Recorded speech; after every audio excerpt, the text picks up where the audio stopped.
Ceci est un livre audio autogénéré par Google. Bibliothèque Peresque. Collection dirigée par François Anguard et Marc Fontrier. Association française pour le développement de la recherche scientifique en Afrique de l'Est, ARESAE. Servant à chacun quand nous l'avons pu, et principalement le public, pour lequel seul nous avons travaillé quasi toute notre vie. Peresque. La bibliothèque Peresque a été créée par Joseph Toubiana en hommage à l'érudit provençal d'ascendance italienne Nicolas-Claude Fabri de Peresque, 1580-1637, pour y accueillir des œuvres correspondant à l'exigence et à l'éclectisme de ce magistrat humaniste et bibliophile. Savant et curieux de toutes choses, au point qu'on ne saurait énumérer tout ce qui l'a intéressé et diverti.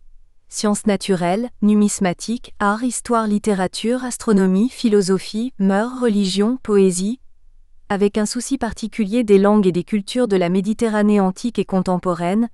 Dans les dernières années de sa vie, il s'était pris d'un vif intérêt pour les chrétientés orientales, notamment d'Égypte et d'Éthiopie. C'est dans cette direction que notre collection est surtout orientée, sans s'interdire aucun des sujets qui ont retenu l'attention de Peresque, en s'efforçant de satisfaire avec le respect qui lui est dû, la curiosité diverse de nos contemporains. Dernier titre paru. 13 Marc Fontrier. La chute de la junte militaire éthiopienne, 1987 à 1991. L'Harmattan. Paris 1999. 14 Ayla Mariam et Hugues Leroux. Makeda, reine de Saba. Présenté par J. Toubiana. Sépia, Saint-Maur 2001. 15 Marc Fontrier. Aboubakr Ibrahim, pacha de Zeila, marchand d'esclaves. L'Harmattan. Paris 2003. 16 H de Contenson. Antiquités éthiopiennes d'Aksum à Aoulti. Sépia. Saint-Maur 2005. 17 Job Ludolf. Histoire de l'Éthiopie. Livre traduction du latin sous la direction de J. Toubiana et F. Anguard. L'Archange Minotaure. Apt 2008. 18 Michael Bethessellassie. La jeune Éthiopie. L'Harmattan. Paris 2009. 19 Serge Tornet. Rencontre lumineuse au cœur de l'Afrique. Sépia. Saint-Maur 2009. 20 Marc Fontrier. Le Darfour. Institutions internationales et crise régionale 2003-2008. L'Harmattan, Paris 2009. 21 Job Ludolf. Histoire de l'Éthiopie, livre 2. Traduction du latin sous la direction de J. Toubiana et F. Anguard. L'Archange Minotaure. Apt 2009. 22 Alfred Bardet. Baradjam. L'Archange Minotaure. Apt 2010. PREFACE. Un an après le décès de son auteur en 1979, le méroïtique de Yuri Zawadowski est publié, en langue russe, par les soins de son collègue et ami, l'égyptologue Isidore Katznelson. Publier en français un ouvrage scientifique vieux maintenant de 30 ans peut sembler discutable. L'exercice relève pourtant d'une triple préoccupation. Il s'agit tout d'abord de proposer un document de synthèse, jusqu'alors quasiment inaccessible, rédigé à un moment où les études méroïtiques reprenaient de l'ampleur et tendaient à une certaine cohésion. Il est ensuite l'occasion de rendre hommage à un grand philologue de formation française, dont les intuitions à l'aplomb de son immense savoir se sont largement affirmées au fil d'une brillante carrière. L'arabisant réputé a fait porter ses travaux les plus remarquables sur la biographie et l'héritage créateur de trois des plus célèbres philosophes d'Orient, Ibn Sina, Al-Biruni et Al-Farbi. Le philologue s'est distingué par ses recherches sur les dialectes arabes du Maghreb, recherches qui l'ont naturellement mené à la berbérologie et à l'étude des langues libyco-berbères. Ce sont ces dernières qui paraissent l'avoir conduit, par un tour ordinaire de l'esprit, à s'interroger sur le problème méroé. Dernier alibi à cette édition française, il s'agit d'une contribution à l'année de la Russie en France, de se risquer à vivifier modestement quelques passerelles culturelles, de celles qui trouvent toujours un chemin pour faire de la différence une richesse. La langue du royaume de Kush que dans les années 1850, Le chercheur allemand Lepsius, désigné pour la première fois sous le vocable de Merwatisch, préoccupe depuis longtemps la communauté des chercheurs. Philologues, linguistes et archéologues tentent patiemment de percer les secrets d'une société dont les vestiges attestent de la dimension, sans que les textes qui nous en sont parvenus ne permettent toutefois d'accéder à son entendement global. Car telle est la question méroïtique. Le passage de la lecture de cette langue à son intelligence et à sa traduction. À l'instar de l'étrusque et de quelques autres encore, l'idiome mystérieux que l'on déchiffre mais que l'on comprend trop peu ouvre des perspectives fascinantes aux chercheurs tenaces. Il reste que, faute d'avoir mis à jour la pierre de Rosette appropriée qui ouvrirait résolument les portes de la compréhension, cette ténacité peine à ne pas le céder au découragement. Pourtant, en dépit de l'hermétisme qui perdure, le savoir appalant a ici aussi progressé. Si l'intérêt des savants est avéré dès le début du XXe siècle, avec les travaux décisifs du philologue et égyptologue britannique Francis Llewellyn Griffith, incontestable fondateur des études méroïtiques, il faut attendre l'après-Seconde Guerre mondiale pour voir enfin la recherche véritablement décoller. À partir des années 60, les choses paraissent même devoir s'accélérer car un regain d'intérêt se fait jour dans les grandes universités européennes et américaines. De nombreux travaux donnent lieu à de nombreux articles, de nombreuses hypothèses, de nombreuses recensions. Il reste que chacun semble travailler seul, faute de moyens, faute de forums. C'est alors que face à la lourdeur de la problématique, des réceptacles d'échange se mettent enfin en place et que le savoir parvient tant bien que mal à s'organiser. 3 nécessités s'imposent d'emblée à la communauté des chercheurs. Faire le point sur l'acquis, substance et hypothèse, le mettre en perspective et créer les espaces facilitant les échanges et favorisant la réflexion. En 1968, sous les auspices de Jean Leclan, professeur à la Sorbonne, et de Bruce Getriger, de l'Université de Montréal, sont lancés à Paris les Méroïtiques Newsletters, revue qui permet d'enregistrer les avancées du répertoire d'épigraphie méroïtique, REM, et donne aux spécialistes de l'archéologie et de la philologie méroïtique un espace de publication qui leur faisait défaut. Ils y accueillent les contributions de tous les grands noms du moment, dont celui de Fritz Sinse qui de son côté crée à Berlin en 1973 la revue Meroitica, laquelle jusqu'aujourd'hui paraît de façon assez régulière, accueillant principalement les actes des congrès d'études méroïtiques ainsi que des monographies. Une impulsion est donc donnée. Méroé quitte les espaces périphériques et prend sa place entière dans le cortège des études des savoirs anciens. Ainsi, en février 1974, sous l'égide de l'UNESCO, un colloque est organisé au Caire sur le double thème du peuplement de l'Égypte ancienne et le déchiffrement de l'écriture méroïtique. Bien que n'ayant que marginalement participé à ce colloque, la recherche russe n'est pas restée sourde à ces sujets. Sous la houlette du philologue Yuri Zawadovsky et de l'égyptologue Isidore Kaznelson, une école d'études couchite s'est développée depuis la fin des années 60 au sein de l'Institut d'études orientales de l'Académie des sciences de l'URSS. Yuri Zawadovsky, qui a été formé à l'Institut des langues orientales de Paris, apparaît explicitement dans les études méroïtiques en 1971. Il publie alors dans la Méroïtique Newsletter de Jean Leclan un texte assez court, intitulé Notule sur une possible contamination de l'alphabet méroïtique par le système libyco-berbère, réflexion qui semble établir une passerelle entre le travail de son auteur sur les langues libyco-berbères et son intérêt pour le méroïtique. L'année suivante, en 1972, il rédige pour la même revue Some Considerations en Méroïtique Phonology, une recherche approfondie sur la phonologie méroïtique, la première du genre. En 1973, Kaznelson publie de son côté à Berlin dans la Méroïtica de Inse, The Study of the History of the Napatan and Meroitic Kingdom, Present State and Task. C'est donc bien sur l'impulsion de ces 2 chercheurs que l'Académie des sciences de Moscou accepte de s'impliquer de façon plus patente dans les travaux sur Méroé. Paraîtront ainsi entre 1977 et 1989 une série de 4 recueils rassemblant les travaux de différents scientifiques, sous les titres successifs de 1977, Méroé, problèmes d'histoire et liens culturels. 1981, Méroé histoire, histoire de la culture, langue de l'Ancien Soudan. 1985, Méroé histoire, histoire culturelle et langue du Nord-Ouest africain et du bassin de la mer Rouge. 1989, Hommage à Katznelson, problème d'histoire et des liens culturels dans l'Antiquité et le Haut Moyen-Âge. 2 articles de Yuri Zawadowski sont publiés dans les 2 premières livraisons.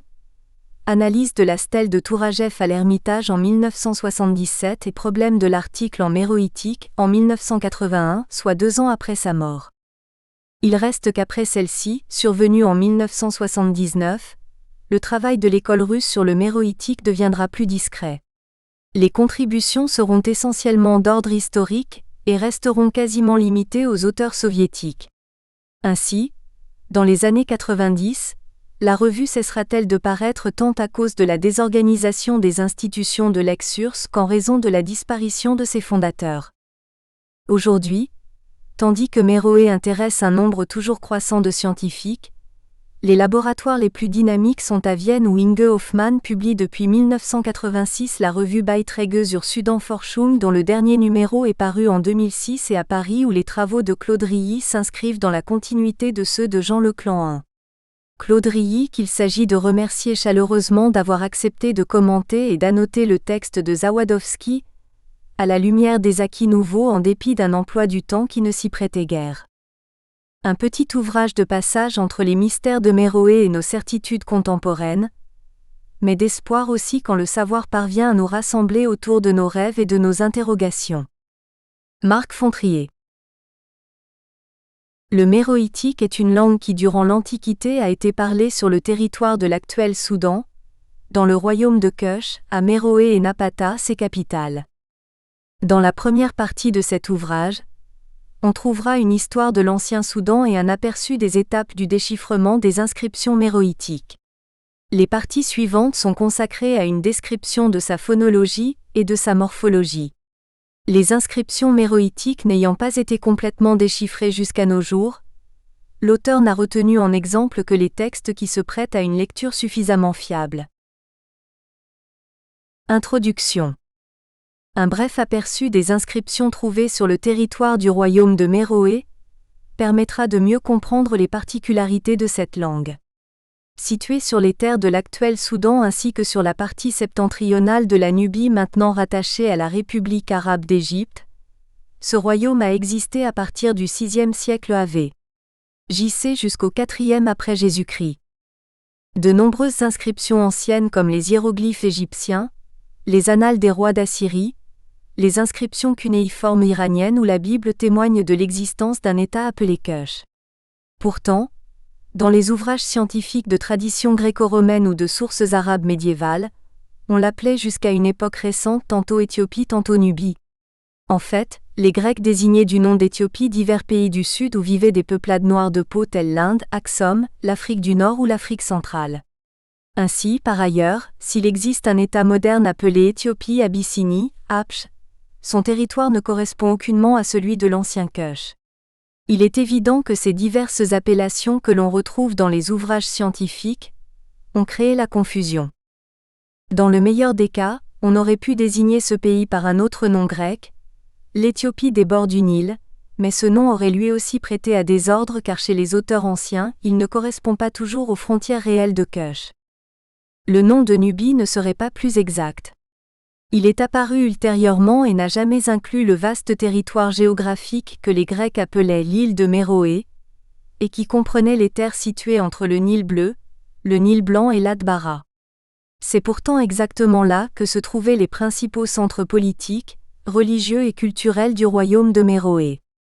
Aussi, pour éviter toute erreur, serait-il préférable de se ranger à la proposition faite par l'égyptologue et archéologue américain des Dunham qui en 1946 proposait d'utiliser le nom de Kush, 19, terme par lequel dans l'Antiquité les habitants de ces lieux s'étaient eux-mêmes désignés. La période située entre le transfert de la capitale de l'État, au VIe siècle av. JC, dans la ville de Méroé et allant jusqu'à son invasion par Aksum est désormais appelée l'époque du royaume de Méroé, d'après sa ville principale, en grec Méro du et Méru, MRC des textes méroïtiques. De nombreuses études récentes ont permis de réaliser des progrès évidents dans le domaine de la connaissance de l'histoire du Kush. C'est ainsi qu'est née la méroïstique, branche nouvelle des études consacrées à l'Orient ancien. Le but de notre ouvrage est de présenter de manière succincte les réalisations obtenues au cours des recherches, principalement dans le domaine de l'étude de la langue. Toutefois, le niveau de nos connaissances demeurant encore assez réduit à ce jour, nous proposons au lecteur non pas des affirmations catégoriques, mais surtout des hypothèses de travail. État actuel des recherches archéologiques. Source principale. Plus de 70 ans se sont écoulés depuis que l'égyptologue anglais, F.L.L.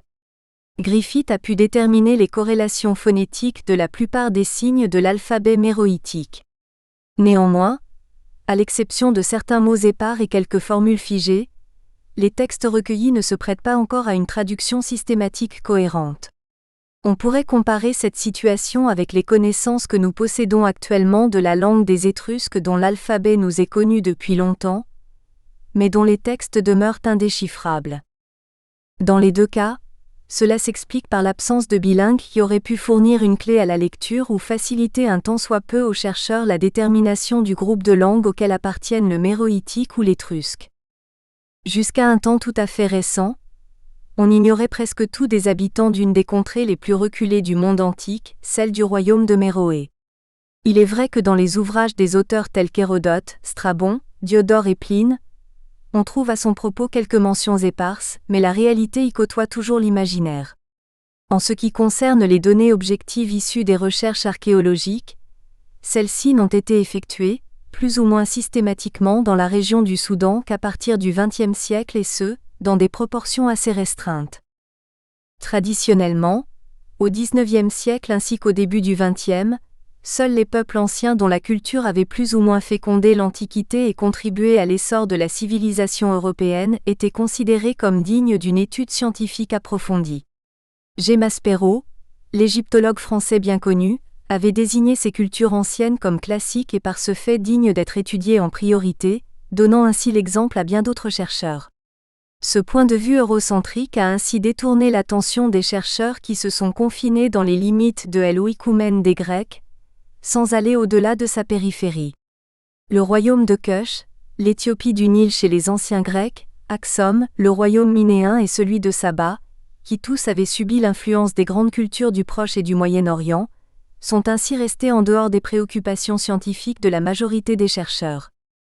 En raison de cela, on ne trouve dans la littérature savante que très peu de références au royaume de Méroé.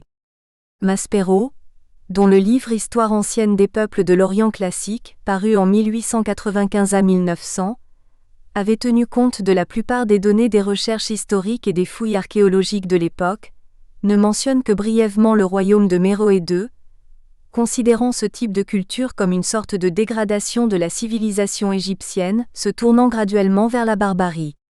Maspero en arrivait à la conclusion que ces civilisations n'avaient joué aucun rôle dans l'histoire de la culture, et que l'on pouvait aisément faire l'économie d'une étude approfondie de leurs états. Une telle opinion était de fait absolument anti-historique et erronée. Elle aura pour conséquence de retarder de nombreuses années l'étude de la civilisation très particulière de Méroé. Il y a encore une autre raison au retard pris par les recherches en ce domaine. Tout en étant secondaire, elle n'en reste pas moins suffisante. Il s'agit de l'éloignement et des difficultés d'accès à la région où se trouvaient situés les principaux centres culturels de Méroé. Les conditions climatiques défavorables ainsi que vers la fin du XIXe siècle, la révolte du Mahdi Muhammad Ahmad, ont contribué à leur tour à rendre la contrée presque inaccessible aux Européens. On pourrait enfin rajouter à cette liste le certain mépris que manifestaient ces derniers à l'égard des peuples colonisés, même si les derniers temps, on a vu apparaître d'autres points de vue et la situation peu à peu changé, sous l'influence des mouvements de libération nationale des peuples d'Asie et d'Afrique qui avaient parfois connu des siècles de domination coloniale. Les premiers Européens n'atteignent le Soudan qu'au XVIIIe siècle. En 1737, le capitaine danois F.L. Norden est envoyé en Égypte et au Soudan. En 1769, J. Bruce, le célèbre voyageur anglais, visite le territoire où s'épanouissait jadis le royaume de Méroé. En 1813, on y voit arriver un Suisse, Gisèle Burckhardt. Tous laissent des descriptions minutieuses des monuments qui ornaient les terres de Kush. Les premières fouilles sont effectuées par des archéologues anglais, G. Waddington et B. Hanbury, qui publient en 1822 un compte-rendu détaillé de leurs travaux.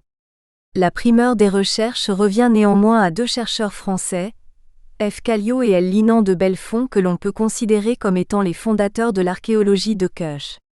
Kallio effectue son voyage au Soudan presque à la même époque que Waddington et Hanbury, mais réussit à pénétrer beaucoup plus au sud du pays. Il fut ainsi le premier à décrire les ruines de Méroé, Nag et Musaouara à Sufra, puis à déterminer avec précision le positionnement de la plupart des temples. C'est lui aussi qui, pour la première fois, étudie les inscriptions en relief ornant les murs de ces édifices et publie des inscriptions méroïtiques. On ne peut que regretter une chose. Ces recherches minutieuses et ces descriptions d'une rigoureuse exactitude n'ont pu être connues qu'après 1958, date de la publication posthume des travaux de Kallio.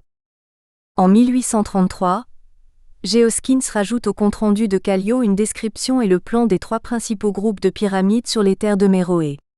Il les identifie avec raison comme étant les sépultures des rois et des reines de Cush.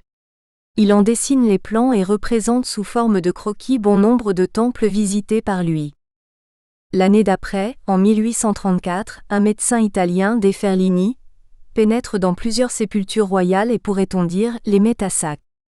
La pyramide ayant servi de sépulture à la reine Amanichakete, qui s'était conservée mieux que les autres et fut peut-être l'unique sépulture royale demeurée intacte, est littéralement rasée et dévastée. Il est vrai que Ferlini avait trouvé bon nombre des bijoux et objets d'art, en or et en argent, qui donnaient une idée du haut niveau de l'art méroïtique ainsi que de l'exceptionnelle habileté acquise par les orfèvres et les artisans de cette contrée.